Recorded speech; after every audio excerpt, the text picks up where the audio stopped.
briefly, no, the Regional Court Administration Office was actually um, included in the resolution of the court en banc, no, which the court, which the justice says unanimously approved, no, and this is in 2006 during the term of Chief Justice Panganiban. No? It is implementing the pilot project on enhancing fiscal autonomy, accountability, and efficiency of the judiciary, and improving the administration of justice, establishing and operationalizing the pilot organization infrastructure, providing for general implementation arrangements and other purposes. That was during the time of Chief Justice Panganiban, November 14, 2006. No? Chief Justice Panganiban retired in December 2006. He was replaced by Chief Justice Puno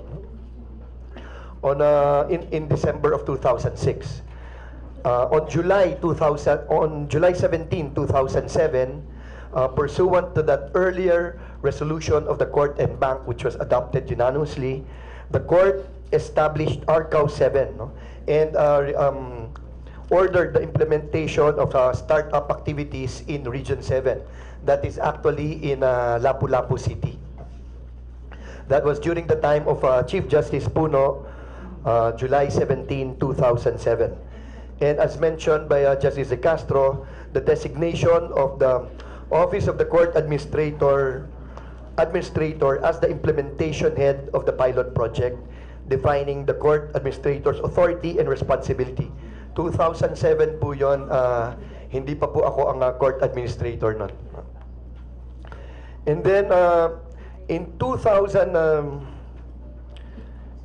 January 2008, the court began designating officials, no, to that RCAO 7, and they were holding office in the Hall of Justice of Lapu-Lapu City. No?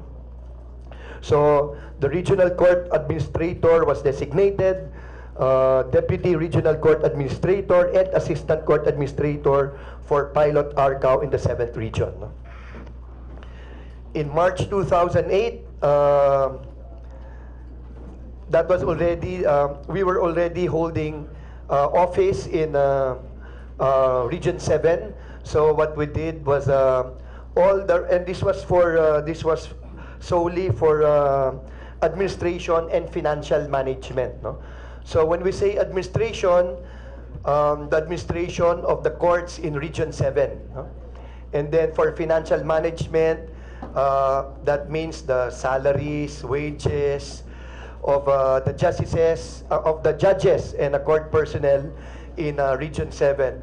We have more than around 150 judges in Region 7 and around 1,500 court personnel in Region 7. No? So what we did was we transported physically records, no, of the judges and court personnel from the head office in the Supreme Court and physically transported them to Lapu-Lapu City. No? And as I've said earlier, we designated appointed officials to man that RCAO 7. No? The problem there actually was the designated officials were designated in a temporary capacity. Why? Because it was merely a pilot project. Okay, so we designated clerks of court of the of different courts in Region 7. So we asked for volunteers, so clerks of court, court personnel in Region 7. We asked for volunteers if they wanted to be stationed in Lapu-Lapu City, where the RCAO 7 is a holding office. No? And some of them agreed because, if I'm not mistaken, around that time, they were given 20% allowance about, over and above their regular salary. No? So, meron po tayong mga officials from Dumaguete, pumunta ng Lapu-Lapu, and from the other cities, no, and municipalities, which is not really exactly very near Lapu-Lapu City. No? The problem there is, well, they were supposed to compute the salaries and wages of all the judges and court personnel in Region 7. And then after they're able to compute the salaries and wages of allowances of these judges and court personnel, they will transmit that computation to Manila for Manila office to release the funds for their salaries and wages. Ang naging malaking problema po doon, marami pong sa mga nag-volunteer to head that office, with no offense to the lawyers, mga abogado po na medyo nahirapan magbilang, mag-compute. Kaya po nung binabalik sa head office yung computation, isang tingin pa lang po ng ating head ng finance office, nakikita niya na mali. So sabi niya, hindi tayo pwede mag-release kasi mali-mali itong computation. No? So sabi naman ng mga nasa Cebu, hindi naman pwedeng ma-delay ang aming mga sweldo dahil dyan. So medyo nagkakagulo po, and that was, I think, one of the reasons why there was a black armband protest in Cebu City. No? And this went on, of course, the court or the office or the OCA tried to remedy this, but this went on until mga October, November 2008. No? Back then, that was the time of Chief Justice Puno. I was the Chief of Staff of Chief Justice Puno. Who was the OCA then? Justice Jose Perez.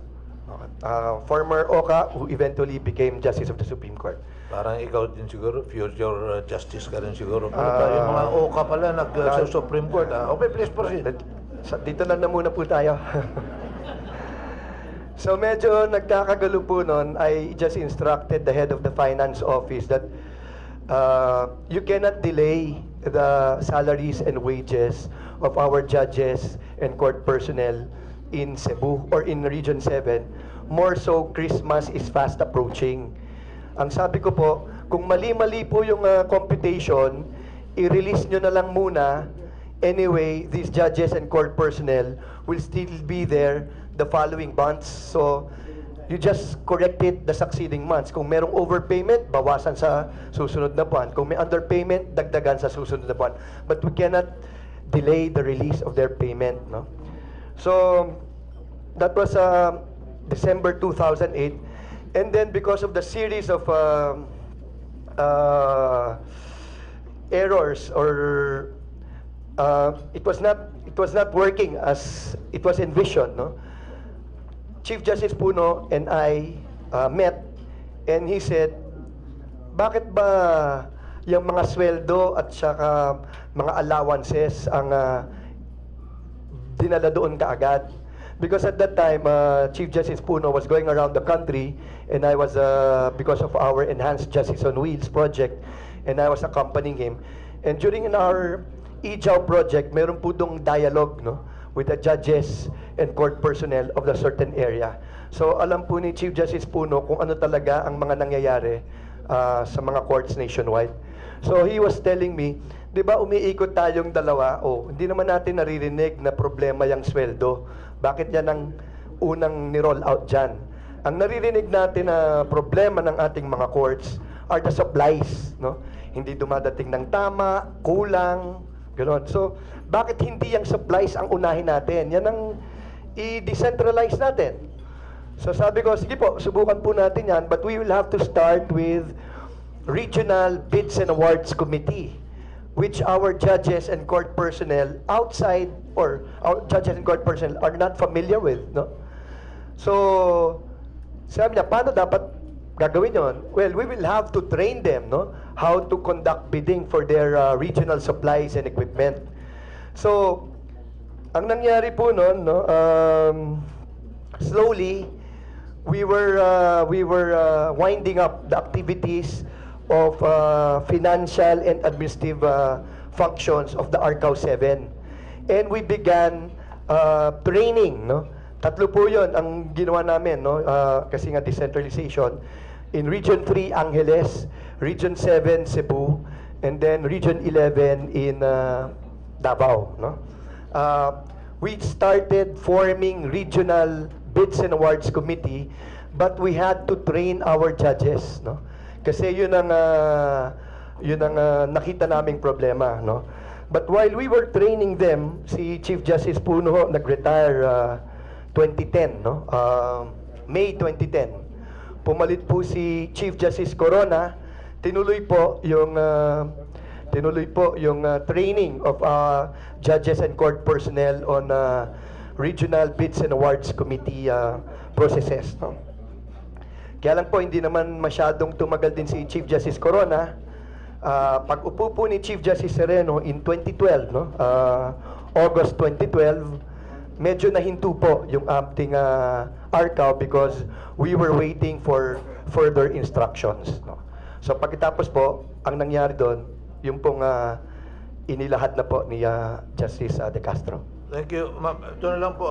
In fact, looking at the resolution under question, which appears to have been fabricated or not in consonance with the consensus as arrived by the members of the court, yung paragraph B nga po, yung appointment ni Judge Egong, nakalagay, ito yung resolution under question, effective immediately and for a period of 2 months. So even with the purported action of the court and bank, 2 months lang yung appointment niya. As compared to the AO issued by the Chief Justice just 2 weeks before, yung kay Chief Justice, this order shall take effect immediately and shall be effective until revoked by the undersigned. So, open-ended na po yung appointment ni Justice Egong as head of this new created office, a JDO, na hindi naman po RCAO na, kundi naging JDO. So, not even, I think, the Supreme Court could do this because hindi na nga ginawa ganun. Now, ma'am, last question. Do you think that the issuance of this AO number 175/2012 is a violation of the Constitution and the law? Trying to answer that Yes, ma'am. question.